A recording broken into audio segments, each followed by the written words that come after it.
Bem-vindo, bem-vinda, bem-vinde a mais um Fórum Sindical, um programa da revista Fórum, em parceria com os Sindicatos Petroleiros Norte Fluminense.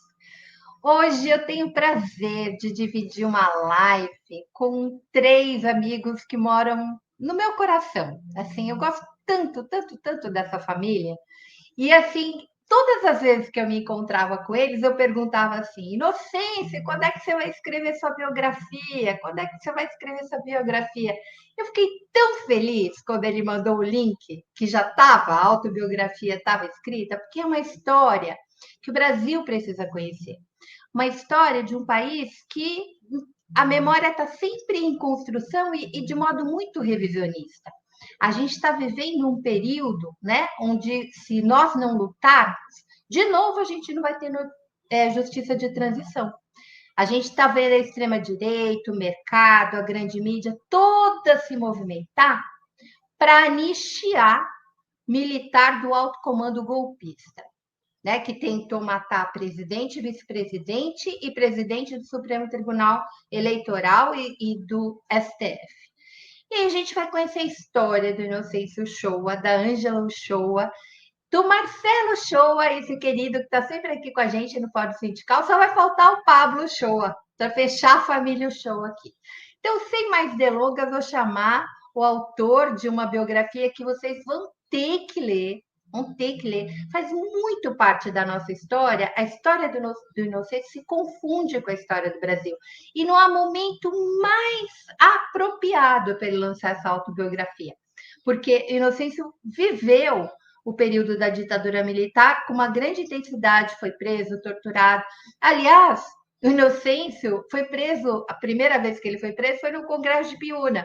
Aqui a gente já entrevistou Zé de Abreu, José de Seu, estava tudo lá e foram todos presos também. A gente vai começar por essa história que eu acho a coisa mais engraçada do mundo. Como é que 800 estudantes vão para um... se Biúna hoje é um lugar quase que só tem sítio, imagina na década de 60 como é que era e como é que passou pela cabeça desses meninos irem para um sítio, né? Para uma cidade do interior. Os matutos iam ver. Então, assim, a gente vai conversar também sobre essas histórias, que elas são muito interessantes. Inocêncio Uchoa, Ângela Uchoa, Marcelo Uchoa, venham para cá. Que família Oi. querida! Tudo bem? Olá, Maria Flor. Tudo bem? Tudo bem? Tudo bem? Estamos aqui presentes, você nos convocou, nós estamos presentes. Que bom, que bom. Olha, eu confesso que eu comecei a ler o livro pelo depoimento de Ângela, né? Porque Ângela, como é que eu conheci Ângela, gente? Eu conheci Ângela na luta, né, feminista. Eu fui muito atacada na época que eu era blogueira, ameaçada de morte.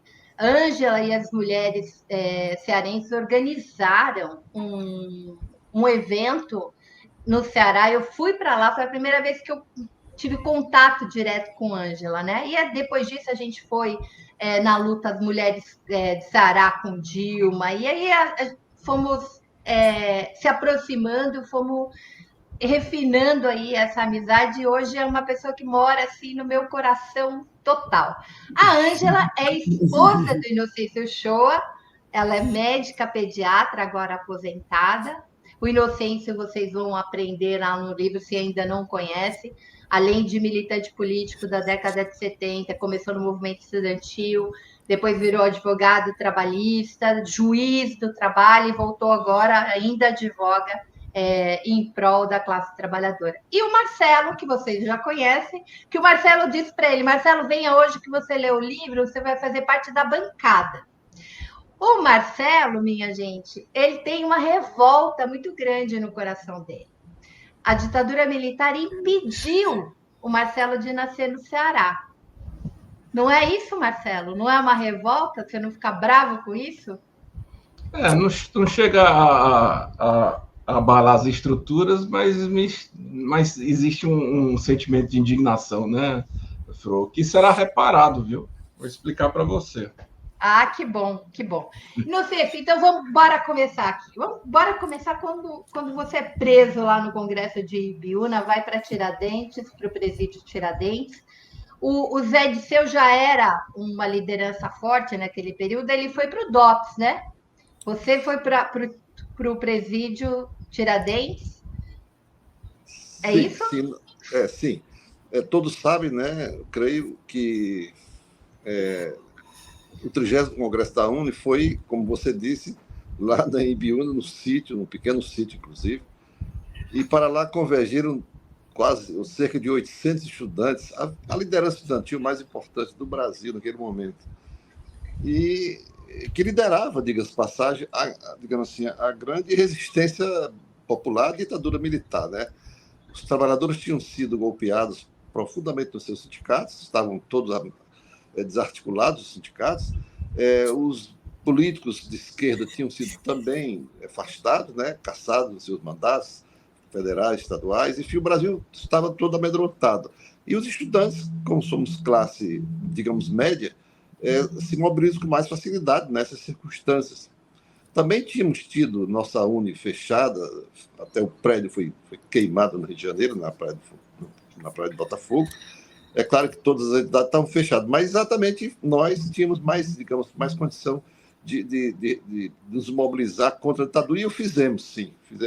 Claro, a gente entra da faculdade, começa a ter pequenas mobilizações por reivindicações específicas, né?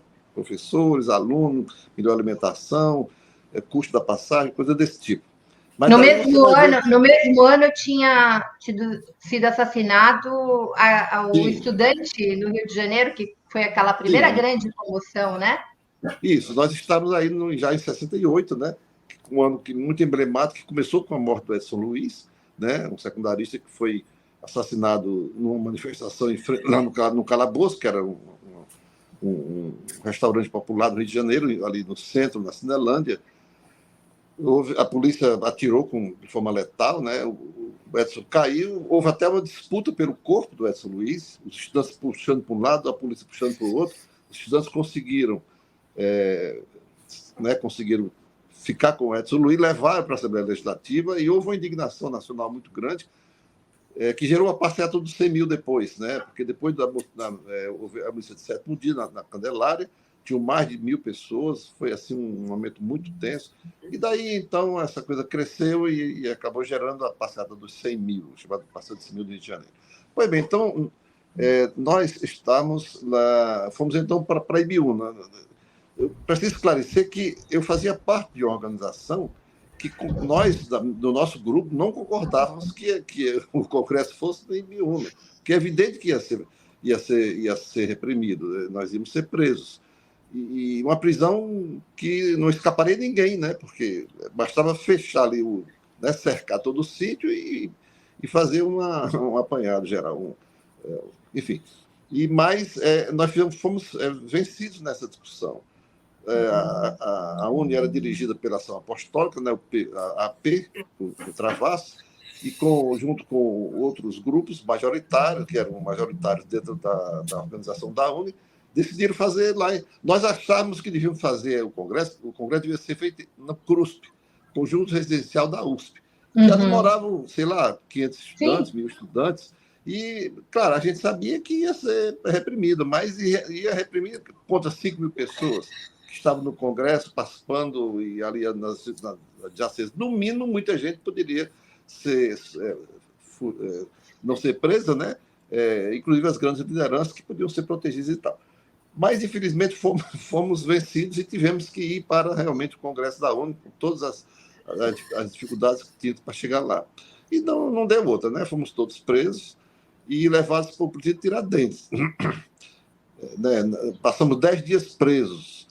Nós fizemos, nesse momento, o Brasil pegou literalmente fogo, porque aqui no Ceará, por exemplo, a gente já estava indo para as manifestações, digamos assim, de forma mais preparada para a repressão, porque a repressão já estava, inclusive, atirando com balas de verdade, porque não tinha bala de borracha naquela época. Cavalos, né, muita repressão, muito cacetete, muito corpo a corpo com a polícia. Então, as coisas já estavam ficando muito agonizadas. E Com a nossa prisão em Biúna, as meninas levaram muitos molotov, né, bombas molotov, jogavam contra a polícia e a cidade pegou fogo. E o Brasil também, porque isso já estava generalizado no Brasil. Pressão grande, a população ficou muito indignada com aquilo. A população brasileira, porque a essas alturas o povo, a população já estava, digamos assim, claramente indignada com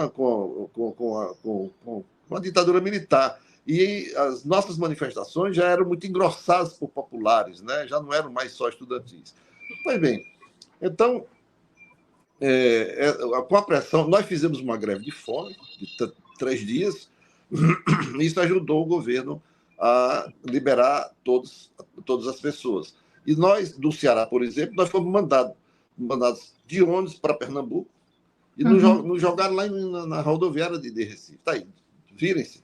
A gente sujo, imundos, né, sem roupa, sem nada, e também sem dinheiro, claro.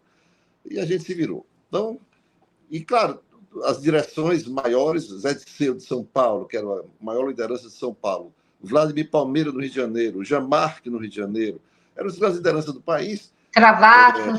Travassos, enfim, todas elas aí, essas lideranças, elas foram separadas da gente, porque tinham a sua importância, e essas continuaram presas. Eu não me lembro exatamente quanto, mas eram cerca de 10 ou 12 pessoas só.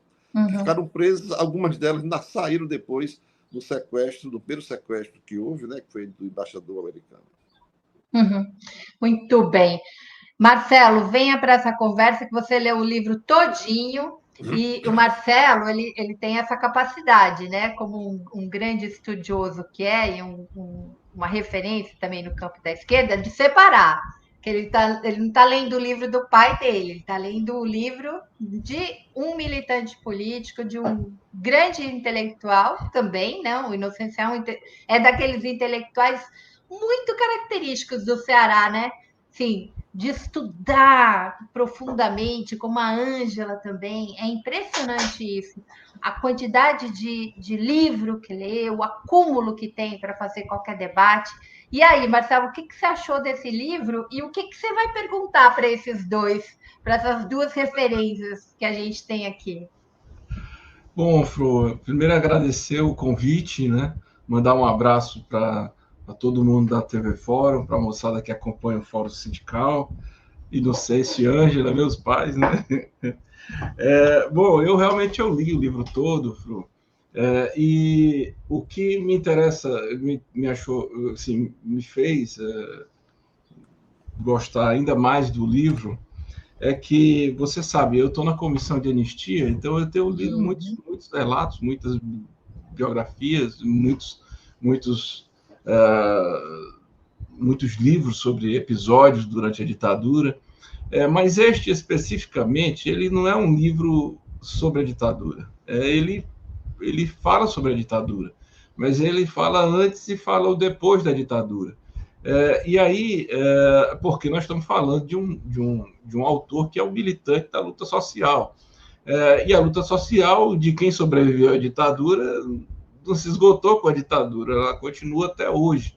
Então, na verdade, são memórias que se confundem com a história do Brasil, a história recente, desde quando ele nasceu, na década de 40, já no fim em 44, já no final da Segunda Guerra Mundial, e, portanto, numa perspectiva de mundo que seria dividido entre blocos capitalista e comunista, e cresceu na sua adolescência e na sua juventude na geração 68, a geração que acreditou piamente que iria transformar o mundo, com convicção de quem estava na luta efetiva para que essa mudança acontecesse, mas que também sofreu a realidade da repressão, e que venceu a repressão, a ditadura, a ponto de se constituir como um advogado importante na ajuda à retomada dos sindicatos, pelas oposições sindicais contra os pelegos, nas cidades e nos campos, inovando na justiça com lutas que nunca tinham sido levantadas, como a questão dos mutuários, e que depois teve uma passagem importante pela magistratura, que teve uma contribuição também após a magistratura, aos governos petistas, né, tanto no município de Fortaleza como no Conselho Econômico e Social do presidente Lula, e nos últimos anos, né, porque assim, estes últimos anos foram anos recheados de muitas emoções para quem teve a sorte de sobreviver a uma pandemia e a um inominável, né, a luta dentro do direito para mostrar que o que estava sendo feito com a presidenta Dilma era uma violência misógina, né, e que de fato foi o golpe contra a presidenta Dilma, e o golpe contra o presidente Lula, que muito mais do que prendeu a pessoa, castrava sonhos no país inteiro, fazia injustiça particularmente, e preparava o Brasil para ser entregue de 4 para os Estados Unidos, né? Claro, com uma derrocada de direitos dos trabalhadores aí na sequência, que foi o episódio da Lava Jato. Então, assim, é um livro muito, muito interessante, está muito bem narrado, né? Eu entendi bem, eu não entendia direito, ele falava, olha, não é uma biografia, é um relato autobiográfico, agora eu entendo, né? De fato, são relatos, portanto, não tem a precisão científica em certos momentos, você pode notar uma ou outra equívoco de ordem cronológica, mas isso não diminui o valor da obra, porque são impressões, né? Tem coisas que ele diz que eu não concordo. Por exemplo, a impressão que ele tem do Leão XIII, faz uma comparação ao Papa Francisco. Bom, eu não concordo com isso. Para mim, o Leão XIII ele era um anticomunista ferrenho e tal, mas na cabeça de quem estava na época, de repente, era a primeira vez que tinha um Papa que apontava, assim, que teria historicamente apontado para a defesa dos trabalhadores. Então, muito bom. A leitura que vai agradar a todo mundo. Eu tenho uma absoluta certeza de que será uma leitura que irá agradar. E, além dos relatos dele, tem 4 relatos que são também paralelos, né, posteriores. O da minha mãe, que faz um endosso e, ao mesmo tempo, complementa o que foi dito por uma perspectiva mais de casa, né, de mostrar como é que era a nossa realidade enquanto família dentro da clandestinidade, mas aí fala coisas do namoro deles, e falam coisas do casamento deles, né? E também tem um relato de 2 ex-militantes estudantis da época e de um colega de atividade profissional que hoje é desembargador do trabalho, mostrando o tamanho, né, a envergadura do que é o autor, a ponto de mostrar que essa obra é diferente das outras. Eu achei genial, sabe? E coisas que eu também não sabia, né? Eu queria te perguntar isso, se teve alguma surpresa. Por exemplo, a nossa lancha, a gente tem um padrão de vida, ninguém é rico, mas também não é pobre. Então, assim, a gente teve condição de vencer a ditadura e construir um patrimônio, né? Classe média, né? E a gente tem um barco, né, na nossa casa no Fortício, você conhece. Já andei nele. Ela se chama Virgínia, né? É o nome da mãe do meu pai. Pois, quando ele foi preso, a vovó Virgínia tinha 2 barcos. Ela era uma pequena comerciante no Aracati, era evangelizadora e comercializava com ciganos que passavam pela cidade. E comercializava peixe. Ele tinha 2 barcos, era Santa Mônica, Santa Ana, do nome de Santos. E mudou uma para Inocêncio, exatamente quando ele foi preso, né? E o simbolismo que isso tem, de você colocar o nome Inocêncio no barco, o nome de um comunista preso durante a ditadura militar numa cidade como Aracati, que era uma cidade de 50 mil habitantes, porém aristocrática. Então, assim, isso é uma prova de coragem, né? É um tapa na cara da ditadura, de dizer, olha, meu amigo, vocês estão fazendo essa brutalidade, mas essa brutalidade ninguém aceita, né? Ninguém vai baixar a cabeça para isso de forma alguma. Essas coisas, né? Algumas coisas de episódios que a minha mãe conta, na busca de viver mesmo no Rio de Janeiro de forma clandestina, foi clandestinidade, né? Porque a pena do meu pai foi preso, e quando ele foi solto, a pena foi aumentada. Então, ele teve que passar a viver escondido às claras, né? Então, a gente estava sobre a clandestinidade e aquela coisa de você só saber da vida, inclusive dos seus amigos, depois, né?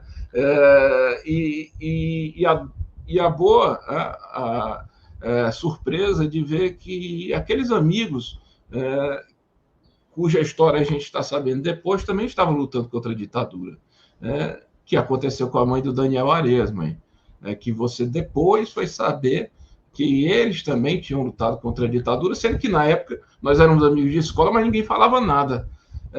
Muito, muito interessante, assim, muito legal a forma como foi retratada a família, assim, como eu fui retratado e como o Pablo foi retratada, assim, como sem frescura, sem puxar saquice, sem nada. São os relatos dele, e aí você muda aí a história de um jovem trotskista, o que por si só é um diferencial, né? Quantas histórias de jovens trotskistas estão postas, escritas sobre o período militar? Eu não conheço, né? Eu conheço até depois, ou então no enfrentamento já dos estudantes com a Libelu, aquela coisa posterior, mas no período mesmo de 68 são muito poucos, né? Teve um período anterior de formação de ligas camponesas, mas, enfim, então é uma grande contribuição. Eu acho, Fro, que você começou bem, começou pelo relato dela, mas o livro é todo bom. Ele é bom do prólogo até o último depoimento, que eu tenho a impressão que é do desembargador Edilson Cardoso. Eu gostei demais, né? Eu vi alguns equívocos assim de dizer que a Dilma escutou aquele vai tomar, né, na Copa das Confederações, quando na verdade foi na Copa do Mundo, né? Aqui. Não foi exatamente, não foi aqui no Brasil, Aquilo foi em 2014, mas em 2013 já estava também acontecendo. Pouquíssimas coisas assim que também não mexem com a grandeza dos relatos, que é normal de quem está conversando, né? É uma conversa, né, Fro?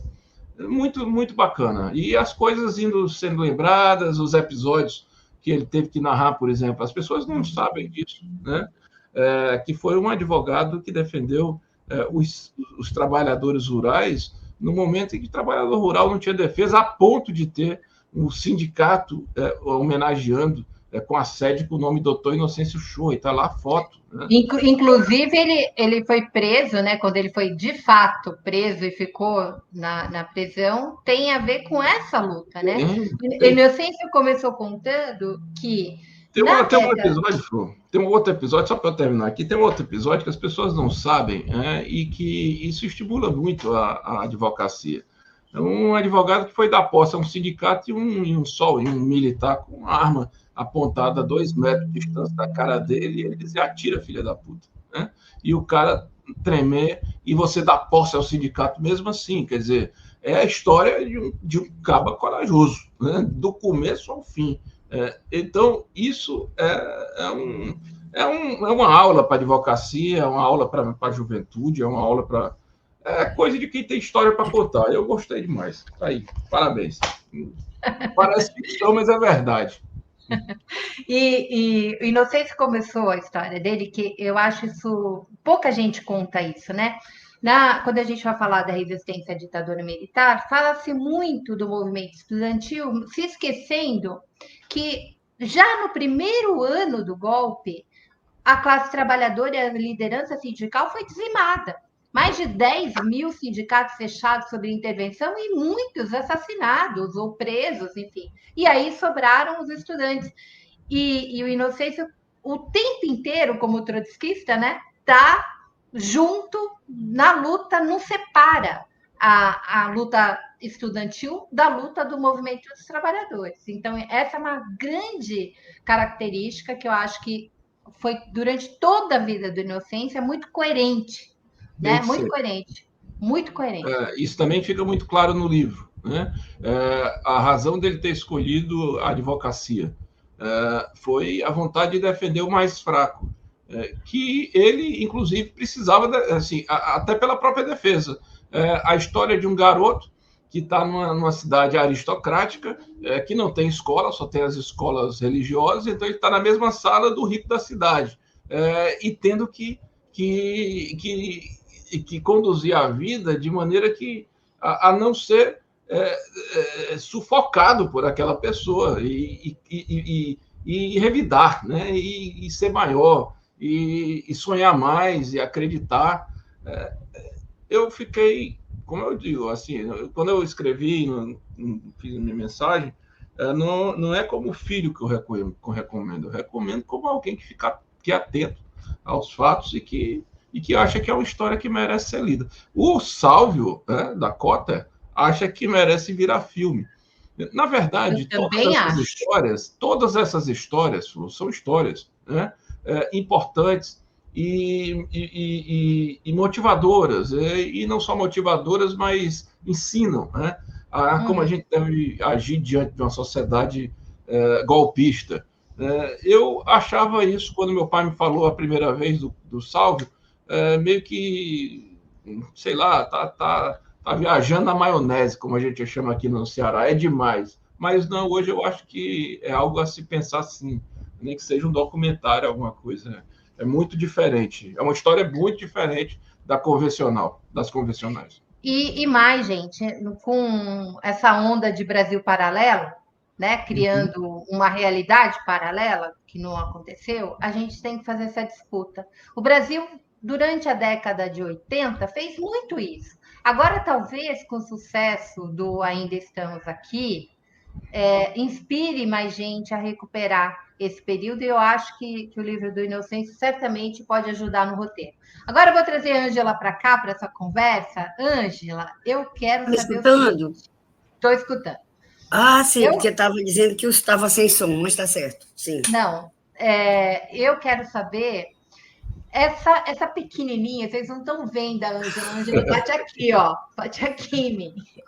Da mesma forma que o Inocêncio virou advogado porque ele tinha muito esse compromisso social, a Ângela virou médica pediatra e durante muito tempo trabalhou com o serviço público porque também tinha esse compromisso. E no depoimento dela, e eu já ouvi isso em outras vezes, como é que ela se apaixona? Esse livro é uma delícia por causa disso. Por que ela se apaixona e como é que ela se apaixona pelo Inocêncio? Né? E, obviamente, se eu perguntar isso para o Inocêncio, certamente vai ser recíproco. Porque eles tinham muito em comum. Né? Eles ambos tinham muito esse compromisso, eram pessoas da esquerda. Eles se apaixonam primeiro pela cabeça, pelo coração, né? Por aquilo que o outro está disposto a disputar no mundo. Ângela, eu quero saber como é que foi essa história de você pedir o Inocêncio em casamento. Eu acho essa história muito maravilhosa. Eu quero ouvir essa história. Antes da sua resposta, antes de dar a resposta, eu quero só fazer uma consideração que eu acho importante com relação ao livro do Inocêncio. Claro. Que também eu já li depois de pronto, sabe? E eu achei muito legal, porque ele não ficou contando só, eu fiz isso, eu nasci em tal ano, não. Ele, por exemplo, quando ele fala do Aracati, ele conta a história do Aracati. Quando ele fala da questão do que estava acontecendo em 68, ele fala da geopolítica, ele coloca, ele faz o contexto geral, e ele coloca dentro da época, ele coloca dentro do ambiente. Então, eu achei uma coisa gostosa de ler, porque não ficou aquela coisa cansativa. Bom, mas a história do casamento, que você perguntou por que eu pedi, olha, na verdade, a gente já sabia que a gente um era do outro mesmo, a gente já sabia, não precisava dessa história, um pede, o outro pede. Agora, eu estava numa condição de mais à vontade para manifestar esse desejo, porque eu tinha me formado, estava fazendo minha residência e, de qualquer forma, a minha situação era mais segura. E ele estava saindo de uma prisão, ele estava sem emprego, estava escondido, então, coitado, era difícil para ele. Como é que ele ia me pedir em casamento? Então, eu queria mostrar também para ele, era uma demonstração de que eu estava a fim de enfrentar aquilo com ele. Né? ele estava muito mal, saindo da prisão, então eu queria dizer para ele, era uma prova mesmo de dizer, eu estou aqui, é aqui que eu quero ficar. Foi por isso que eu Era pedi um comunista. Era um comunista pobre, ex-presidiário, expulso da faculdade, Flor. Pois é. É difícil. E a minha mãe é filha de um prefeito do interior. Então, imagina a aí. iniciativa Mas é tinha que legal ser você dizer, porque aí quando ele fala das histórias, essas duas que eu vou contar não foram contadas, mas sim, ele vai dando uma passagem pelas situações que aconteceram na época, e se enquadra, mas é uma geração diferente, né? Eles casaram para ver separados, né?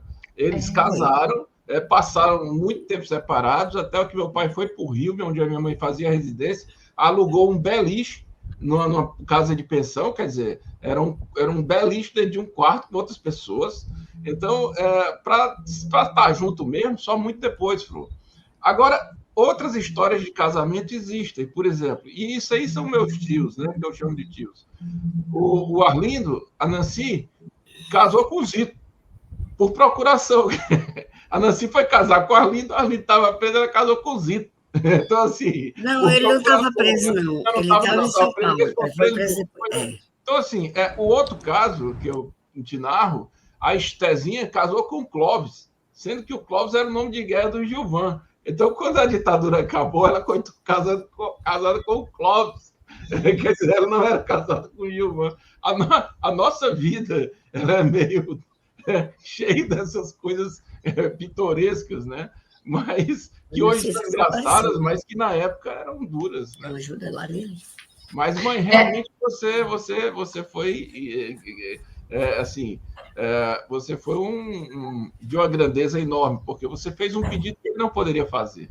Que ele não poderia. Eu precisava daquela segurança para ele, porque eu estava no Rio de Janeiro, numa situação que as pessoas, não, ela está lá, vai esquecer. Não, eu queria dizer para ele que eu estava ali, que era com ele que eu queria ficar, morando junto ou separado. Agora, imagina aí, Fro, é como se ela tivesse assim, não, eu já venci. Não, cara, uma residente que morava dentro do estudo do hospital. Morava no hospital.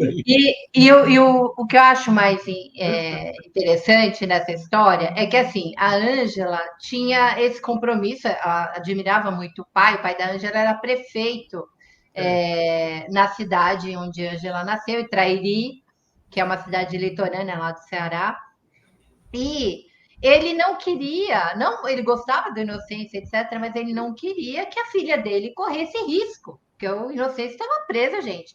E era os anos mais duros, eles casaram em 71. O Inocência foi preso em 70, na segunda vez que ele foi preso, né? Preso, torturado. É isso, né? Foi. E aí, o pai, ela queria ir para Pernambuco, que era onde o Inocência estava. O Inocência estava em Recife.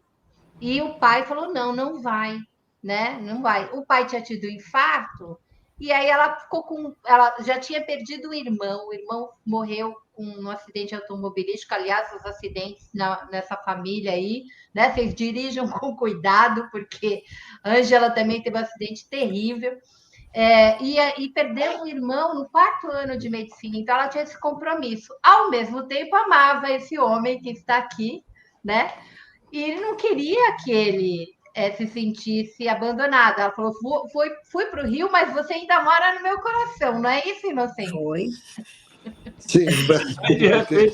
Aí, de repente, nasço eu, que não tenho nada a ver com isso, entendeu? E aí você tem que lidar com uma criança dentro do sistema opressor, sem passar para essa criança a dureza que era a ditadura.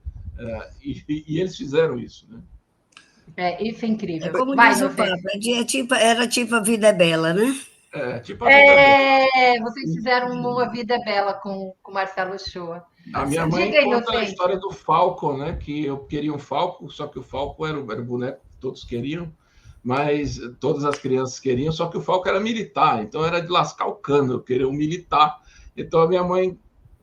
Meu pai não queria que eu desse o Falcon, a minha mãe queria dar, e meu pai não queria, e a minha mãe queria, aí chegou essa conclusão, então vou dar esse Falcon, mas vou organizar aqui esse Falcon. Comprou um tecido, fez um pijama o meu pai para mim, para o Falco, igual. Pronto, aí o Falco entrou lá em casa, feito ser humano, gente como a gente. Né? Você não pode frustrar a criança, né? Gente, vocês já viram que vocês não podem deixar de ler esse livro. Tati, bota de novo aí a capa para a gente ver. Porque, olha, eu tô louca, vai ser minha leitura de férias. E não sei se o show Uma Vida de Compromisso com a Classe Trabalhadora, com o país e com a democracia. E eu vou colocar isso na descrição aí do programa. Tati, coloca aí a editora Cotter. Já pode comprar, minha gente? Já pode colocar. Então, o livro está ali, ó. Você compra nesse pré-lançamento, ele sai por R$ 55,79. Comprem, porque vai ser uma leitura que vocês vão amar. Eu conheço algumas dessas histórias contadas, relatadas pela Inocência e pela Ângela. E estou louca para ler o livro, imagina, já conheço parte delas e quero ler. Então, inclusive, deixa eu uma coisa, vai ficar expert em história do Aracati. E foi a capital da Confederação do Equador no Ceará. Eu ia falar isso. Equador, eu ia falar isso quando a Ângela disse, vai conhecer a história do Aracati. Eu falei, gente, e a Confederação do Equador? Ele está numa cidade que é oligárquica, mas que tem uma história de luta. Então, ele nasceu numa história com um acúmulo aí secular de luta. E teve uma coisa, assim, que para mim foi uma coisa, assim, muito dolorida, sabe? Rever aquilo. Mas quando ele falou... Porque da época do movimento estudantil já tem muitos anos, né, que passaram. E ele conta com muito detalhe. Então, quem não viveu o 68 vai conseguir entender o que foi o 68. Muito bem. Porque foi com muito detalhe. Está detalhado mesmo. Porque, foi, Marcelo? Porque, Fro e ouvintes e internautas, eu vivi a história. Né? A minha história é uma história típica de alguém da militância e com certo protagonismo da militância da luta contra a ditadura no ano da geração 68. Eu entrei na universidade em 65, já na ditadura militar. Em 67, eu logo me integrei no movimento estudantil. Né? Eu vinha com um certo preparo lá do Aracati, com as questões locais que o papai acompanhava, minha mãe também, e eu acompanhava de alguma forma. Já vinha com certo, digamos, com uma certa exposição ideológica para assumir essas questões. E na universidade a gente vai discutindo as questões, fazendo as mobilizações por reivindicações específicas, mas acaba concluindo que aquelas reivindicações elas se resolvem não na universidade, fora dela, na política, né? É no orçamento nacional, mudando o Ministério da Educação, e o Ministério era de uma ditadura militar, não era fácil a nossa tarefa. Então, a decisão era lutar contra a ditadura, derrubar a ditadura, redemocratizar o país. E isso não foi fácil. Então, em 67, eu fui vice-presidente do Centro Acadêmico, que é digamos, se não o mais importante, mas um dos mais importantes de Fortaleza, o Centro Acadêmico Clóvis Bevilacqua, da Faculdade de Direito, tradicional, centenária, por onde passaram 1000 grandes políticos, grandes empresários, grandes nomes da nossa história aqui do Ceará. Portanto, um centro muito importante. Só o fato de você ser do centro acadêmico já lhe coloca numa certa exponencialidade. E em 1968, o ano do ato número 5, o ato número 5, eu fui o presidente do centro acadêmico. Então, eu estava em Biúna como presidente do centro acadêmico Clóvis Bevilacqua, como uma das lideranças mais importantes do Estado. E, claro, aí depois no Congresso da UNE, aquilo gerou um processo penal militar contra 70 estudantes do país. Eu era um deles, né? Travassos, Vladimir, Zé Disseu, Genuíno, etc. Nós éramos 10, nós éramos 42 aqui do Ceará. Desses 800, houve um processo contra 70. Dos 70, aí o Ministério Público Militar pediu a prisão preventiva de 70 estudantes no Brasil e foi decretada a prisão preventiva. Então, nós tivemos prisão preventiva, 10 aqui do Ceará, eu era um deles, naturalmente, foi decretada ainda como estudante da universidade. E aí a gente teve que se virar por duas vezes a Polícia Federal foi me pegar na faculdade e saiu de lá espancada mesmo. A turma, a estudantada não aceitava que me levassem presos. E aí veio o ato número 5. E aí sim, as forças militares de segurança invadiram o diretório, etc. Eu não estava no local, evidentemente, e então fui para a clandestinidade. Então, a minha geração foi toda isso. Na clandestinidade, eu fui para Pernambuco, militar, eu fazia parte do Partido Operário Revolucionário, diria trotskista, fui designado para ir para Pernambuco, e lá, depois de um ano, na zona da Mata Açucareira, eu fui preso, como disse o Marcelo, fui preso, fui condenado, passei um ano preso, e depois que eu saí, a Superior Tribunal Militar, porque houve um recurso da pena, né? De Pernambuco. A o Tribunal Militar de Pernambuco me condenou 1 ano de prisão.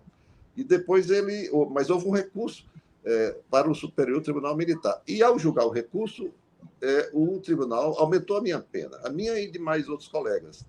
E o juiz local decretou prisão, aí não preventiva, prisão para cumprir pena mesmo. E eu estava no Rio de Janeiro com a Ângela. Então, e tem um detalhe, né, Inocêncio, antes, que também é outro detalhe de filme. Quando você estava indo para o Rio de Janeiro, teve a polícia parou o ônibus procurando Lamarca, não era isso? Sim, exato. Quando chegou das médias, a gente ia de ônibus, né? Houve um dado até interior. Quando eu cheguei, quando eu entrei no ônibus, não na rodoviária, já saindo um pouco de Fortaleza, que naquela época o ônibus parava lá numa espécie de pequena rodoviária, que uma companheira nossa que foi me levar, quando eu cheguei lá, no local que era a minha cadeira, do lado estava um jovem de Aracati, da minha rua, filho da dona Amélia, que estava indo para o Rio de Janeiro, tinha passado no concurso do Banco do Brasil, estava indo para Nova Iguaçu para tomar posse lá do cargo em Nova Iguaçu. Para mim foi um alívio muito grande, né? Porque eu já ia sem documentos, bons documentos. Né? Eu tinha uma carteira de trabalho sem nenhuma anotação, porque todos os meus documentos na prisão em Pernambuco foram recolhidos, né? E nunca foram me devolvidos. Eu tinha um certificado de dispensa de corporação militar, que não tinha nem a minha cara não aparecia, só uma imagem muito rapidamente assim, que era uma cópia da cópia. Tinha essa carteira e tinha uma carteira de identidade que tinha sido tirada lá em Natal. Os dados eram verdadeiros, mas ela tinha sido tirada sem que eu fosse lá. Né? Então, era uma situação complicada. E então, quando chego lá, que vi aquele rapaz do lado, eu já foi bom, né? E a viagem seguiu. Quando chegou próximo pouco depois de Feira de Santana, tinha uma barreira imensa, né? Uma barreira parando todos os carros, todas as carretas e caminhões, e com muita gente da polícia, principalmente militares. E aí eles entraram no ônibus, né? Quando chegou a nossa vez, depois de horas de engarrafamento, chegou a nossa vez, entraram 2 militares, pegando os documentos, pedindo o documento de todo mundo. Um começou de trás para frente e outro de frente para trás. Um de costa para o outro, naturalmente. Eles iam pegando os documentos e tal. Só que quando chegou lá no meio onde eu estava, um pensou que o outro tinha já pedido meu documento. Eu com a carteira de trabalho na mão, aqui certo que ia ser preso ali, e de repente um pensou que tinha pedido o meu documento, o outro pensou também, e resultado, encerraram ali a verificação, desceram, e aquilo foi um alívio muito grande. Depois, lá no Rio de Janeiro, já com alguns dias depois, aquilo deu no jornal, era uma barreira onde estavam tentando prender o Carlos Lamarca. Era uma busca de pessoas que pudessem estar envolvidas na questão do Lamarca. Mas teve um outro lance muito interessante também, muito emblemático também, foi na minha prisão em Pernambuco, que é o seguinte: eu fui preso em Pernambuco pelo Dobson. Depois fui trazido para Fortaleza para ser julgado num processo penal militar aqui, estudantil. Tinha o de Biúna, que nunca foi julgado, nunca se resolveu isso. Dali gerou uma prisão preventiva. Teve um outro processo aqui, estudantil, porque quando houve o ato número 5, todo mundo foi para a clandestinidade. Mas nós conseguimos reunir o DCE, o Diretório Central dos Estudantes, ainda em janeiro, fevereiro, por ali na clandestinidade, e o que restou do DCE, né? E decidimos que na volta das aulas, em 69, né, porque houve um recesso escolar. Na volta das aulas, a gente voltaria às faculdades para denunciar o AI-5, né, o ato número 5, para denunciar o fechamento dos diretórios, para denunciar a cassação da matrícula do Inocêncio Shoa, do Arlindo Soares e do Pedro Albuquerque, que eram os 3 da Faculdade de Direito que tinham sido expulsos da faculdade. Fomos 4, o Assis Aderaldo, e naturalmente, nós fizemos a nossa parte, senão uma grande manifestação. E isso gerou outro processo penal militar. Então, quando eu fui preso em Pernambuco, um ano depois, depois de uns 3 meses por aí, eles me trouxeram para Fortaleza, porque esse processo estava em julgamento. E eu fui julgado e fui absolvido. Eu e o Arlindo, nós viemos de ônibus, algemados, um braço a braço com o outro, uma coisa assim estúpida. Mas, enfim. E quando eu voltei, ele já não mais me levou para o DOPS. Eles me levaram para a Companhia de Guardas, que é um quartel do Exército. Aí houve problema, sim. Não dá para contar aqui muita coisa, porque o tempo é muito curto. Mas, num certo momento, eu respondi rispidamente ao comandante, perguntou, que é o seguinte, nesse momento houve o sequestro do embaixador alemão, segundo sequestro. E o embaixador o comandante militar desse quartel, num certo momento a gente viu aquela coisa, via muita gente, né? E quando chegou era o comandante. Então eles nos renderam ali no quartel, todo mundo pé, não sei o quê, vira, ficamos de frente para ele. E aí ele começou a nos insultar, são os comunistas, que mataram friamente o agente federal, não sei o quê. Você tinha coragem, vocês mataram friamente o agente federal, você tinha coragem de matar? Eu digo, tinha. Então você tinha coragem de morrer? Eu digo, tinha sim, atire. Aí ele ficou perplexo, né? Porque ele ficou sem ter resposta. Então, aquilo gerou para mim muita repressão dentro do quartel. E, em razão disso, eles depois me tiraram desse quartel à noite, madrugada, e me levaram para um outro quartel. Eu e um outro colega, o Aroeira. Nós dois, tiraram os dois de madrugada do quartel, a gente algemado, enfim, nos levaram pelas ruas do Recife e pararam num certo local. Tiraram a Aroeira. A gente depois veio a saber que era no quartel lá em Olinda. E continuaram comigo. A gente algemado aqui com a mão para trás, com a cabeça enfiada nas pernas e tal. E, num certo momento, eles desviaram, saíram da pista e entraram na areia da praia. E prepararam um pelotão de fuzilamento. Me tiraram do jipão e me puseram lá de pé para ser fuzilado. Eu olhando para a terra e os policiais, os militares do Exército, atirando as balas em direção ao mar, olhando para o mar. Que as balas que não batessem em mim iam em direção ao mar. E aí você preparar e tal, tem aquele clique na tensão, aí tem aquele cliquezinho que antecede o disparo propriamente dito. E aí, não, para. Eu tinha certeza que ia morrer ali, mas ia morrer pelo menos com dignidade. Não me mantive numa boa e tal. Enfim. Então, teve todas essas coisas. Depois, aí me levaram para o quartel das 5 Pontas, que era um quartel de cavalaria, onde lá foi fuzilado o Frei Caneca. O Frei Caneca foi preso ali. E eu tive a honra, digamos, de ser preso na cela em que foi preso Frei Caneca, que foi o líder da Confederação do Equador, que lá no Aracati teve um episódio muito forte. Aracati, minha cidade, foi uma das sedes da Confederação do Equador, no meu estado, né? Pois bem, depois da condenação, aí me levaram para a penitenciária, como todos os demais, e aí nos encontramos com o conjunto dos presos políticos, que aí já era para cumprir pena. Então, depois veio a clandestinidade, eu saí, eu cumpri pena e tal, fui solto, depois veio a prisão, a ordem de prisão em razão do aumento da pena, teve todo o período de clandestinidade no Rio de Janeiro, até a anistia, quando eu voltei.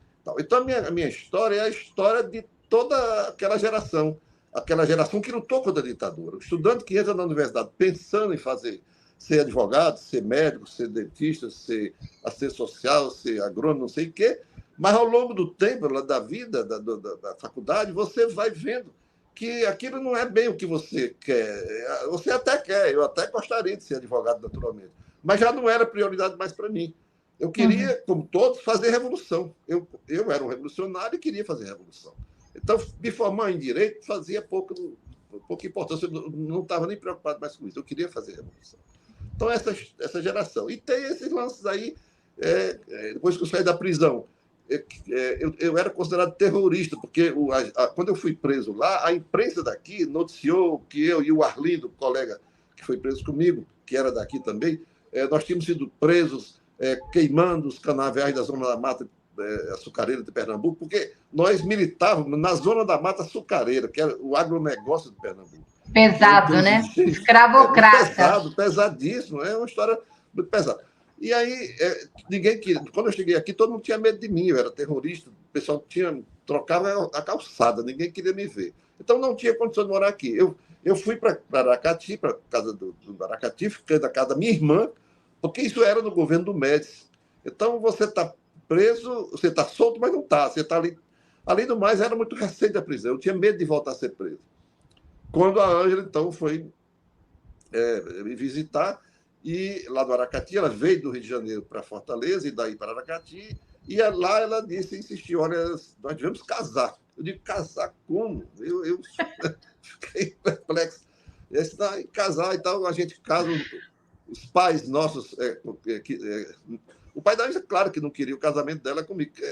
Você cria uma filha, né? Tem uma filha bonitinha, arrumadinha, ela faz medicina, certo que vai casar com um doutor rico, e ela se engraça de comunista procurado pela polícia, não é possível, né?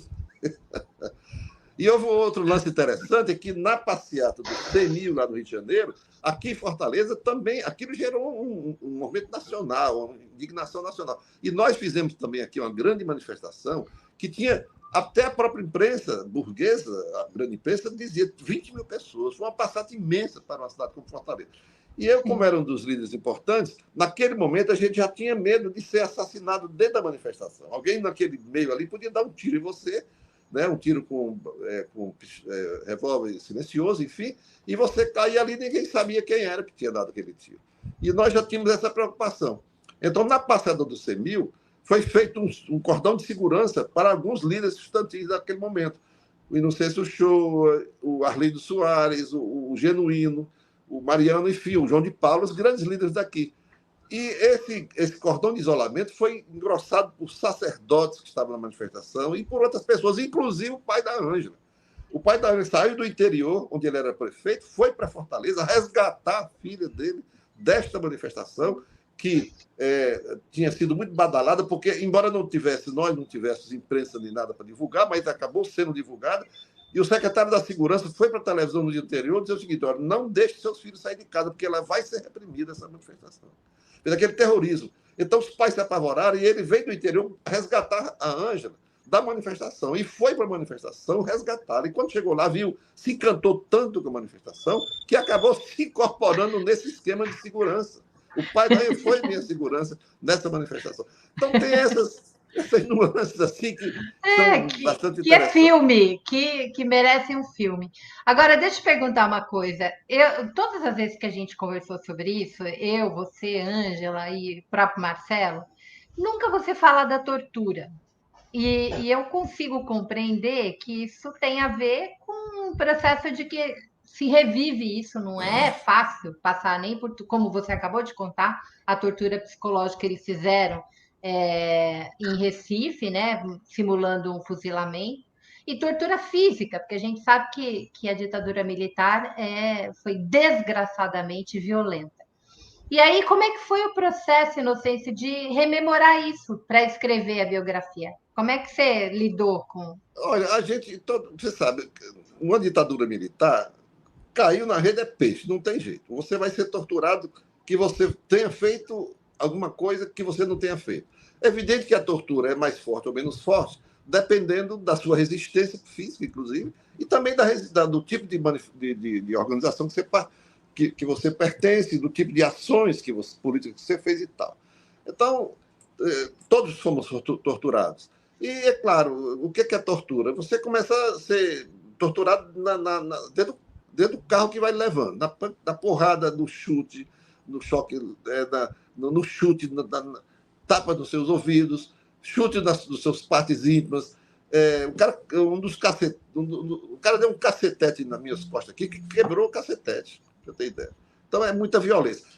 Aí, se você vai dificultando, se você não fala nada, quanto menos você fala, mais você apanha.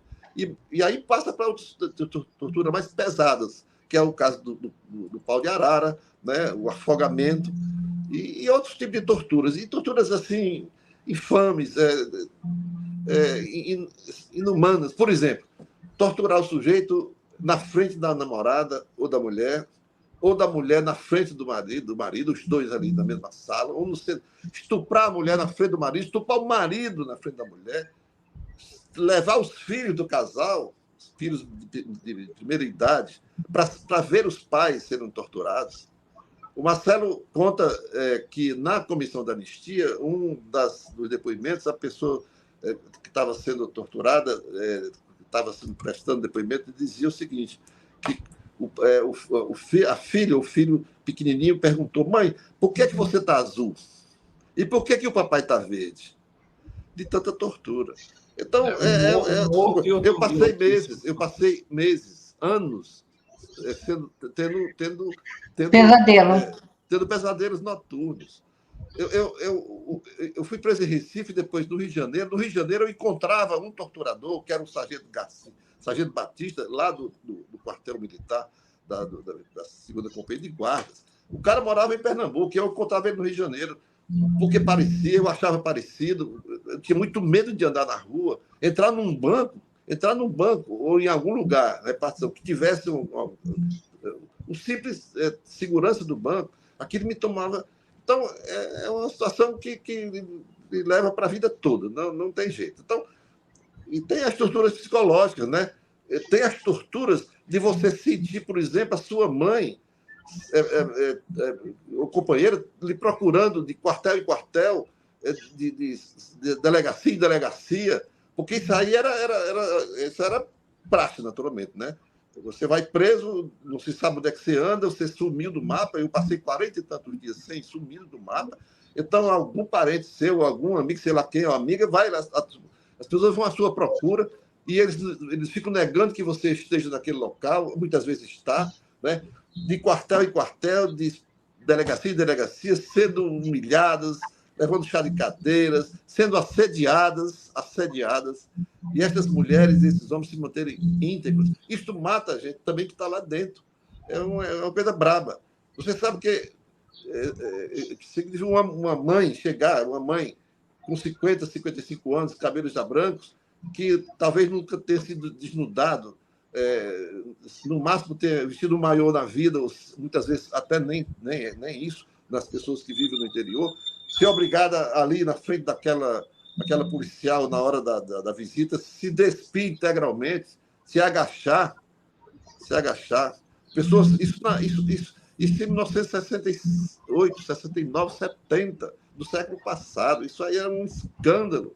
Se agachar, abrir a vagina. Para quê? Certamente para saber se tinha alguma metralhadora ali. Então, e o pior, Inocência, é que hoje a gente vê isso nas cadeias, né? Isso não tem perdão. Eu não tenho rancor de ninguém, de nada. Aquilo foi um processo político, tudo bem, eu não tenho rancor. Aconteceu. Agora, primeiro, tem que chamar as pessoas. Isso dói na gente. Esses criminosos, eles não sofreram nenhum tipo de punição, sequer foram processados. Então, é preciso fazer justiça. Essas pessoas precisavam ter sido presas e sancionadas de acordo com a lei. A justiça é normal. Agora, perdão jamais. Isso não se perdoa. Você pode cair lutando, mas agora, você torturar, isso não se perdoa. Justiça, e a anistia acabou sendo para torturador, né, gente? Porque a anistia só foi para os torturadores. Foi para os torturadores. Para nós só pegamos a sobra, porque nós já tínhamos sido presos, já tínhamos sido torturados, condenados, passando anos de prisão, ou do exílio, ou na clandestinidade, e os torturadores sequer tiveram inquérito. Porque com a lei da anistia dizendo que aqueles crimes que eles cometeram estavam anistiados, então não tinha como fazer processo, sequer tinha processo. E quando tinha, ele chegava na justiça e simplesmente era rejeitado. Por quê? Porque estava ali protegido pela lei da anistia. A anistia foi ampla, geral e restrita para os torturadores. Então é uma situação que, inclusive, a gente tem que evitar. As pessoas têm que saber disso para evitar que aconteça de novo. É importante dizer que muita gente continuou preso depois da lei de anistia. Eu tenho um amigo, o Atom Fon. O Atom Fon foi um. Ele ficou preso o Nelsinho Rodrigues, o Perli Cipriano. Ângela e eu visitamos, já depois da anistia, nós visitamos o Perli e Cipriano. Fomos visitar o Perli Cipriano na penitenciária do Rio de Janeiro, né? Eram os últimos presos políticos do Brasil, tinha uns 10 ou 12 presos políticos, entre eles o Perli, que tinha sido companheiro de cela meu lá em Pernambuco. Ele era do Espírito Santo, conseguiu ir para o Rio de Janeiro, que era mais próximo. E lá tinha o Nelson Rodrigues, tinha uns 12 presos políticos. Então, essas pessoas passaram quase um ano presos ainda. E não saíram pela lei da anistia, hein? Saíram pela flexibilização que aconteceu nos procedimentos legais, que permitiram que as penas fossem diminuídas e eles saíram com como é que se diz, liberdade condicional, não sei o quê, acabaram saindo, mas não pela lei da anistia. Sim, sim. E hoje, gente, a gente corre o risco, né? Apesar de terem, por exemplo, preso o Braga Neto, há todo um movimento ainda muito forte para que se anistie esses vagabundos, né? Literalmente, se a gente não faz justiça de transição nesse país, a gente vai continuar dando espaço, né, para essas tentativas de golpe. Eles querem anistia para voltar a delinquir, para voltar a se organizar para fazer golpe. Isso é histórico do Brasil. Eles se acostumaram com isso. A história é isso, né? Eles se acostumaram com essa história de poder delinquir e, no final, não ter punição para continuar delinquindo e não ter punição e continuar delinquindo. Quem foi que fez o golpe? Quem foi que articulou o golpe de 64? Quem articulou o golpe de 64, os articuladores do golpe mesmo, todos eles eram pessoas que tinham sido presas em golpes anteriores, inclusive no Yaragáças, que depois continuaram delinquindo, né?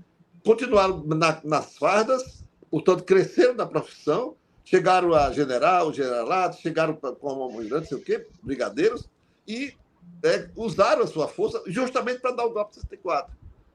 Né? Então, assim, a anistia que eles querem não é para democratizar o país, não é para pacificar o país, não. É para eles poderem continuar delinquindo e dando golpe. Então, a anistia jamais, para esses criminosos. Porque a anistia, nesse caso, significa impunidade, significa um passaporte para você voltar a delinquir e a tentar de novo, porque esses caras são fascistas, e o fascista é um militante ideológico. Ele tem o ódio no coração, ele trabalha com essa questão do ódio, despreza as minorias, despreza as mulheres, aos pobres, aos negros, aos homossexuais. Isso é a cara da anistia. Aos indígenas, aos camponeses, naturalmente, que são pobres, passando de rua, claro. A cara do fascismo, né? Deixa eu sei que Marcelo e Inocêncio têm um compromisso, mas eu queria, então, e eu vou ficar um pouquinho mais com a Ângela. Vou deixar o Marcelo, então, se despedir. Inocêncio, se puder ficar mais um pouquinho, fica, senão também se despede. E eu quero que vocês digam por que a gente tem que comprar e ler esse livro, Marcelo. É isso. Esse livro aqui, ele vai impressionar muito. Porque nós conversamos aqui sobre um pedaço dele. Um pedacinho, né? É isso que eu estou dizendo assim. Como nós estamos vivendo num momento de necessidade de defesa da democracia, a gente pontua a luta contra a ditadura, que de fato é um bom pedaço do livro. Mas tem o outro lado, né, que é a vingança sobre a ditadura. Esse que está aqui no meio da tela, Inocêncio, ele se tornou depois, né, apesar das adversidades e apesar de, num dado momento, achar que fazer direito nem importava mais, se tornou o advogado mais brilhante do Estado na defesa dos trabalhadores, dos sindicatos, de luta das oposições sindicais, e nacionalmente conhecido em questões importantes como a dos mutuários. Isso também é contado, porque é aquele período da redemocratização em que você não está punindo os opressores, mas você está lutando por mais liberdade. Liberdade de sindicalizar, liberdade de lutar por melhores condições de trabalho, liberdade de poder entender que o trabalho tem que transformar a sua vida para melhor e não para manter aquela mesma, o mais do mesmo. E o trabalho dele como advogado naquele período também foi um trabalho muito, digamos assim, inovador, né? Porque ninguém advogava para sindicato, né? Tinha as advocacias individuais do cara que era demitido, então ele inaugurou uma escola da advocacia sindical aqui no estado do Ceará, mas uma advocacia sindical combativa, de um advogado que ia para a linha de frente da greve, que ia para a linha de frente das grandes discussões salariais e dissídios coletivos contra os grandes grupos empresariais, e que continua até agora, né? Ele foi à vigília do Lula 2 vezes, né? Ele e a minha mãe foram a Paraíba para encontrar com o Lula na transposição de São Francisco. Nós encontramos o Lula quando ele veio aqui pedir socorro no Nordeste de ser preso em Quixadá. Então, assim, ele foi um dos formuladores nacionais, tanto que integrou a primeira e integra a executiva nacional da Associação Brasileira dos Juristas pela Democracia, e também dos juízes. A leitura da Carta da Defesa do Estado Democrático de Direito no ano da eleição, quando o Bolsonaro anunciou aquele golpe, né, para os embaixadores, foi feito um grande ato na USP, nas arcadas. Aquilo foi replicado do Brasil inteiro, e quem fez a leitura da carta aqui na Praça Clóvis Bevilacqua, na frente da Faculdade de Direito, debaixo do sol, meio-dia, foi ele. Então, assim, é um cara de 80 anos que não perdeu nenhum desses 80 anos sem deixar de lutar. Isso é genial, né? E aí você também ainda ganha de brinde um pedaço da vida da minha mãe, que ela também conta em depoimento, que também é uma história à parte, né? Da ditadura e depois, né? Da ditadura, porque ela foi também buscada para ser presa, né? E não foi presa por questão de que assim, as coisas acontecem, são micro coisas que precisam acontecer para você sobreviver, né? Em algum momento ela teve a informação de que não vá porque vão atrás de você, né? Então, assim, ela não foi, e a polícia chegou lá, levou os discos dela, levou de Tchaikovsky. As cartas ela já tinha deixado na casa de uma amiga. Na casa da tia Diana. E aí levaram preso o Haroldinho, que era o tio dela, entendeu? Então, assim, mas além disso, também tem a escolha dela pela medicina, uma medicina social, uma medicina aproximada com o povo, e uma militância sempre constante, uma pessoa que também, na sua trajetória, formou aqui no estado do Ceará, é uma das fundadoras do coletivo Mulheres do Ceará com Dilma, que lutou contra a violência praticada contra Dilma, que lutou Médicos pela democracia. E por aí vai, né? Então, assim, são trajetórias de pessoas que fizeram valer cada ano desse. E, assim, com um entusiasmo de que o livro não termina a vida, não. O livro, ele é um episódio da vida. A vida continua e a luta segue. Eu tenho a impressão que o meu pai deve pensar que vai viver mais 80 anos. Ele é igual Lula, né? Ele é igual Lula. Está longe de ser o final aqui. Está longe de ser o final. Lula. Vamos viver até 120 anos. Será que não é o clone dele, né, Fru? O livro não é o final, não. O livro é uma parte. Muito bem. Eu recomendo de verdade. Eu vou aguardar o meu em papel também. Não, além do que tá bem, a Cotter faz um bom livro, né? A página grossa, a letra em tamanho decente, tem fotos, né? Tem imagens e tem uma coisa que eu acho que vale muito a pena. Tanto Ângela como Inocência são ótimos contadores de história. Isso. Então, é uma delícia ler quando a gente parece que está ouvindo alguém contando a história para a gente. Então, o livro também traz isso. Inocêncio, eu sei que você também precisa sair, a gente precisa. Ó, eu já quero seu compromisso da gente se encontrar de novo, porque eu sempre faço um programa em março, né? No 31 de março, 1º de abril, para demarcar a memória, né, contra a ditadura militar. Já quero você na agenda. Marcelo já veio Zé Disseu, já veio Dilma Rousseff nesse programa, já veio Leonora Menecute. Olha, Zé de Abreu, é uma data onde eu só chamo gente assim, que tem muita história mesmo. Ivan Seixas, já veio muita gente de calibre, então Inocência já tem esse compromisso. Já que você tem que sair hoje mais cedo, você tem esse compromisso de voltar aqui em março. Tudo bem, volto com muito prazer, com muita alegria e com muita responsabilidade até, porque é preciso, Maria Flor e internautas os que nos estão vendo nesse momento, é preciso compreender o porquê que houve o golpe militar. Por que houve o golpe contra Dilma? Não basta dizer, olha, eu fui preso, torturado. Não, isso é o trivial do golpe. É preciso saber as razões do golpe militar de 64, que na verdade foram duas estratégias, as maiores. Subalternizar o Brasil aos interesses do capital internacional, né? Nós voltamos a ser uma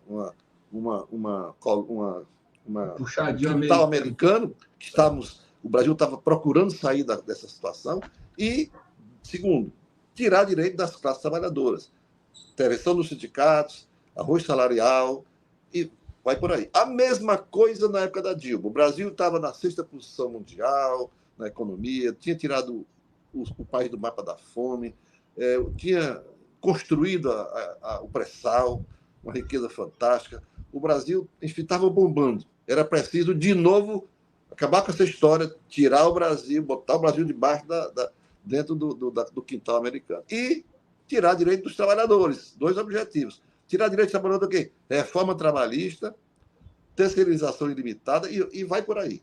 O programa do Ponte para o Futuro. Então, é preciso saber por que houve o golpe.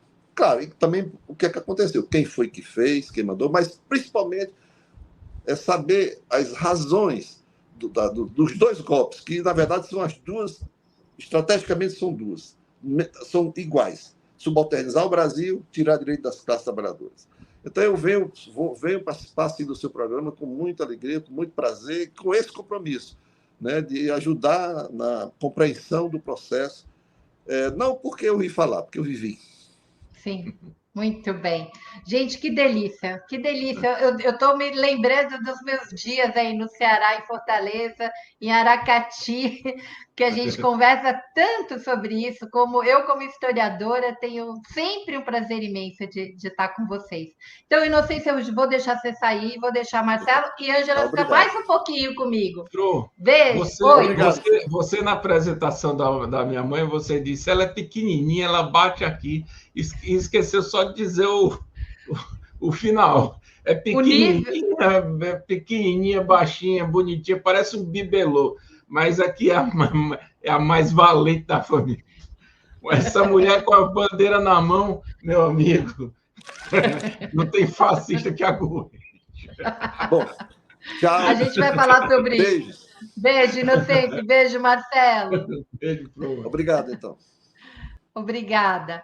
Ângela, querida, agora a gente vai falar um pouquinho mais da sua memória, porque eu me lembro que todas as vezes que a gente conversava, eu dizia assim, como que é ser essa mulher que, ao mesmo tempo, era uma estudiosa, era uma menina muito estudiosa, né, de fazer todas as lições de casa, não deixar ninguém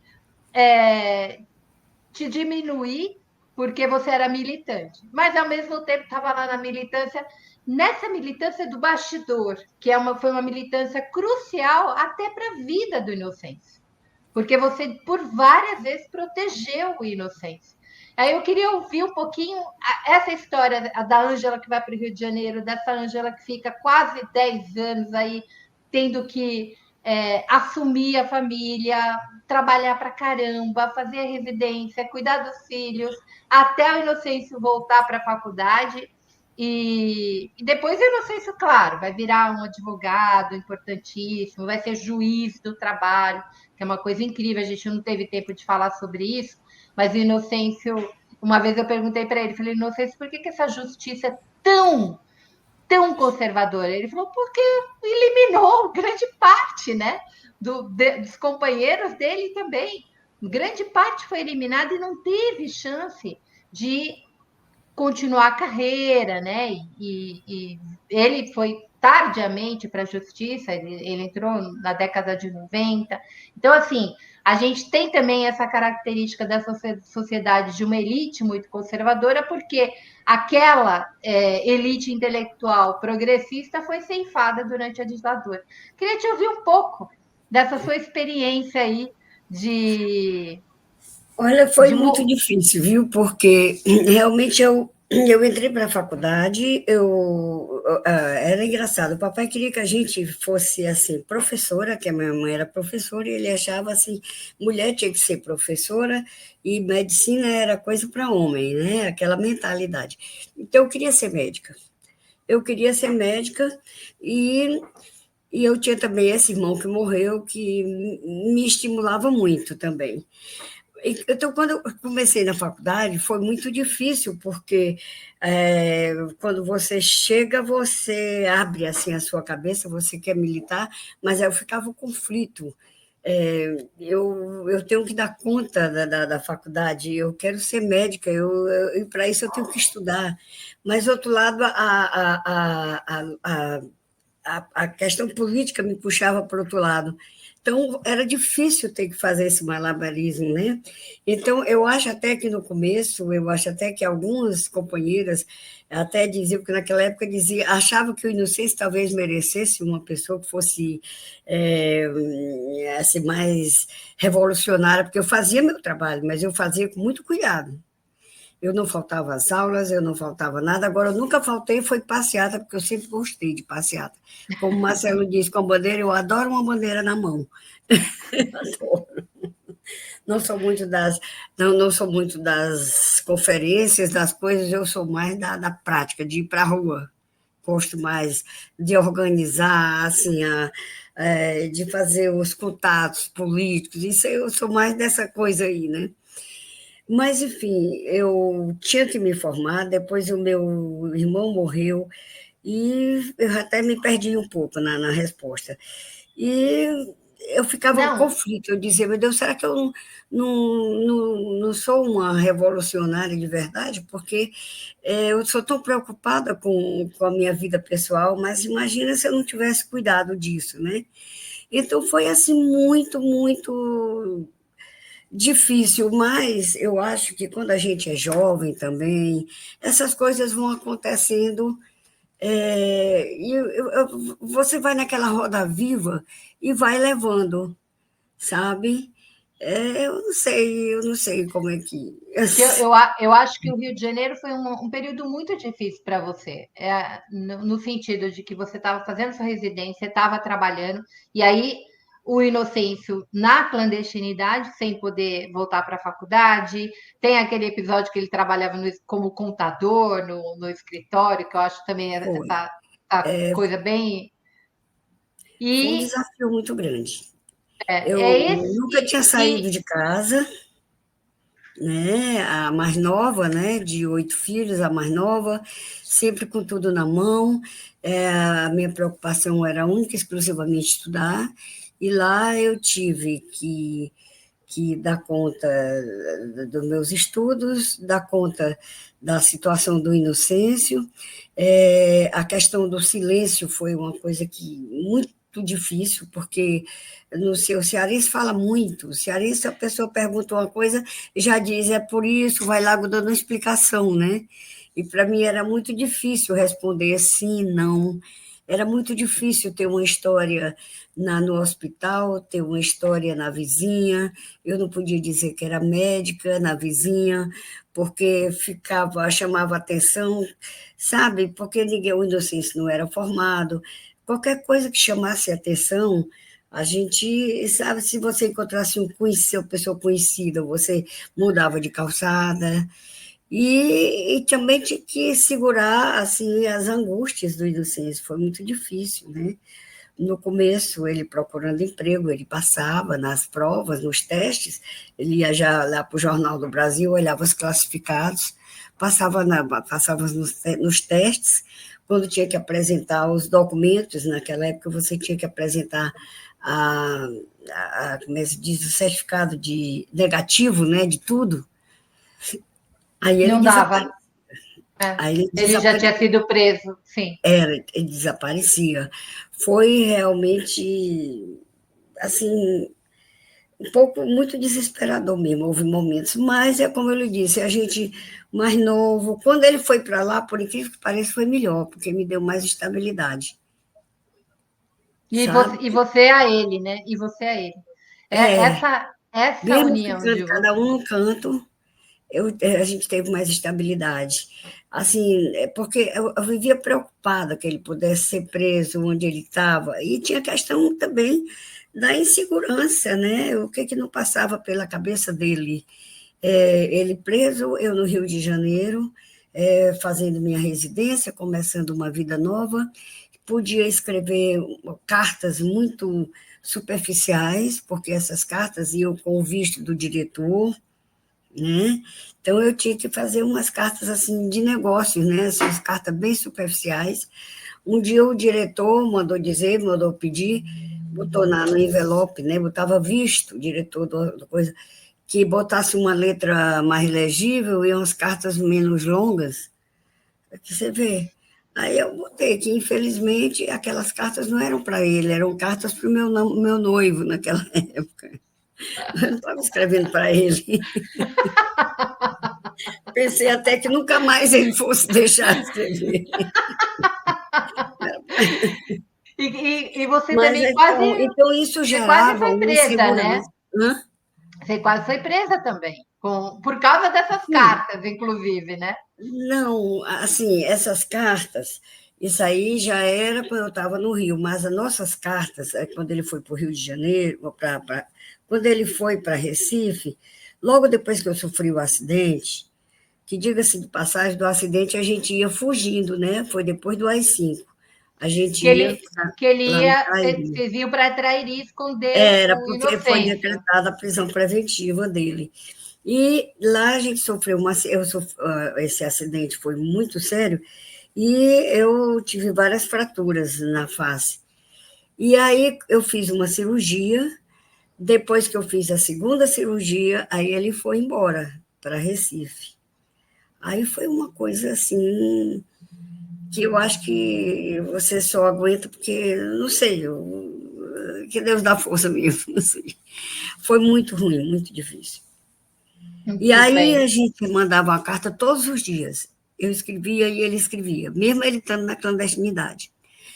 E era uma carta que, apesar de eu não era do Partido Revolucionário, eu não fazia parte, eu acompanhava a tendência trotskista, né? Eu acompanhava, mas eu não era do partido, porque eu dizia, não, eu não estou pronta. Enquanto eu tinha tanto medo de perder meu curso, eu dizia, eu priorizo tanto isso, que eu acho que não está na hora, ainda não estou preparada para fazer essa escolha, né? Aí a gente mandava essas cartas, então eu sabia mais ou menos tudo o que acontecia, eu conhecia todo o nome de todas as pessoas, eles às vezes mandavam cartões para mim quando estavam. Então, eu sabia que aquele material era extremamente comprometedor. A gente estava estudando o Manifesto do Partido Comunista, assim, já com 2 pessoas do grupo, e aí eu falei para uma amiga minha, olha, quando ele começou a faltar correspondência, eu comecei a perceber que alguma coisa estava acontecendo. Estava notando ele com muito medo, muito assustado, achando que estavam sendo seguidos. Aí eu falei para esta minha amiga, que é uma amiga de infância mesmo, a Diana, e fui levar na casa dela à noite, uns 4 dias antes da prisão, e disse, olha, tu fica com esse se houver alguma notícia de prisão, tu queima tudo. Queima tudo. E aí, claro, quando o Inocêncio foi preso, que eu tive a notícia, que eu fugi, eu não fui presa, foi o que me deu assim, o que me salvou. Eu fugi de casa, porque um amigo nosso, eu acho que eu conto isso lá Uhum. um amigo nosso lá do Rio Grande do Sul, companheiro mesmo do grupo, né? Foi lá me avisar, correndo risco mesmo de ser preso, foi me avisar, e eu já não fui mais nem em casa. E aí, quando a polícia bateu lá em casa, que levou tudo, levou só o que não comprometia, né? As cartas estavam lá, eu não estava lá. Levaram o quê? O Tchaikovsky, essas coisas assim. Levaram a minha tabela. Até plantão seu, né? Até tabela Tabela de de plantão. plantão, mas é porque ali era arriscado mesmo, porque era tudo com código, eu não ia botar pediatria, sabe, eu botava as iniciais, então eu tinha que explicar aquilo tudo para eles. Então, eu acho que eu descrevo assim, com muito detalhe, assim, foi uma coisa muito angustiante, né? Eles faziam uma tortura psicológica com o papai e com a mamãe, né? Eles iam lá, choravam, diziam que o papai estava, que eu ia ficar presa. Foi assim um ano muito difícil para terminar. E o seu, E aí, o seu quando eu cheguei no depoimento. Rio, para mim foi assim um alívio, Uhum. ao mesmo tempo que difícil, porque eu tive que enfrentar um ambiente novo, e tem também preconceito, naquele tempo tinha. Naquele tempo as colegas assim, na brincadeira, já pau de arara, entendeu? Tinha Uhum. aquela coisa, e aí você tinha que ficar lá firme, né? E meter a Uhum. cara no estudo. Então é isso. Metia a cara no estudo, ainda mais que era para poder sobreviver, Muito né? bem. Eu acho admirável. A história de vocês é uma história incrível. Quando eu comecei a falar, é uma família que eu admiro, né? Tenho no meu coração assim, um afeto enorme e o agradecimento, Ângela, por tudo que vocês fizeram pelo país, né? Para recuperar a democracia desse país, na construção do Partido dos Trabalhadores, que a gente nem chegou a falar sobre isso, depois na luta contra o golpe, na reeleição de Lula, enfim. A vida de vocês é uma vida dedicada à democracia. Eu acho isso maravilhoso. E aí eu vou deixar você encerrar esse programa, né? Eu acho que você tem ainda alguma coisa a dizer. E eu só tenho a agradecer.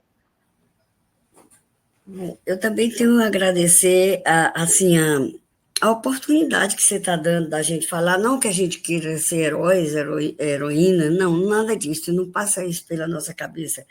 É porque essa história a gente tem que contar, essa nossa e muitas outras, de outras pessoas que desapareceram, porque essa história ela tem que ser contada e recontada, porque ela não pode ser repetida, ela não pode ser esquecida, ela não pode ser perdoada. Né? Essa história não. Opa, caiu, Não, não, eu estou aqui, estou aqui, mas estou eu não estou aqui. ligando, não. Espera aí, deixa eu tirar aqui. Pronto. Essa história da ditadura, do que nós passamos, ela não pode ser esquecida, ela não pode ser perdoada.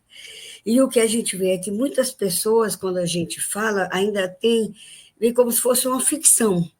Então, a gente vê que muita gente ainda não acredita o que realmente aconteceu. Então, é uma história, é verdade que para nós é uma história que dói muito. Esses últimos tempos que a gente tem falado, essa última semana aqui, Dia dos Direitos Humanos, Dia da Anistia, isso tudo, tem levado tudo à tona. Eu tenho tido pesadelos enormes, porque é uma história dolorosa, mas é uma história que também de muita resistência, e eu vou dizer uma coisa, e é também de esperança. Eu tenho esperança, sim. Eu tenho uma esperança que a gente possa, nessas gerações que vêm, que nos seguem, que a gente ainda possa construir um país melhor, sem desigualdades, com democracia plena, onde todas as pessoas possam ser felizes e possam realizar os seus sonhos, a sua utopia de felicidade. Diz que desistir jamais, jamais, jamais. Então, era essa Muito mensagem bem. que eu queria deixar. Uma mensagem de resistência e esperança. Muito bem, Ângela. Que bom é essa mensagem que vocês estão deixando aqui mesmo. E, pessoal, o livro está à venda na editora Potter. Novamente, eu vou pôr aqui a capa: Inocêncio, uma vida de compromisso em defesa da democracia, em defesa da classe trabalhadora. Vocês vão encontrar, além da história do Inocêncio, os depoimentos, e parte deles é o depoimento da Ângela, que teve o tempo inteiro no bastidor, né? Desde pedir esse homem em casamento e salvar a vida dele. Foi isso que ela fez. E são quase 50 anos, gente, de luta e de casamento. Eu quero ir nessa boda de ouro de vocês. Já estou Boda me de ouro de convidando. casamento? Já estou me Já convidando. fizemos 53 Opa! anos de casada, Opa, vamos fazer opa, 53 anos. Qual é a de 60 anos? Eu vou nessa, então. Diz assim. Assim, a gente não contou assim, a história de que da prisão, que ficamos assim, lutando por advogado, por tudo, né? Muito bem. Não contamos, mas a gente vai contar. Março a É. gente vai voltar aqui e vamos falar mais sobre isso. Ângela, querida, beijo imenso, beijo para quem nos acompanhou até agora e até semana que vem. E lhe espero lá no Fortinho, tá? Tá bom, Esperamos. beijo. Tchau. Tchau. Obrigada.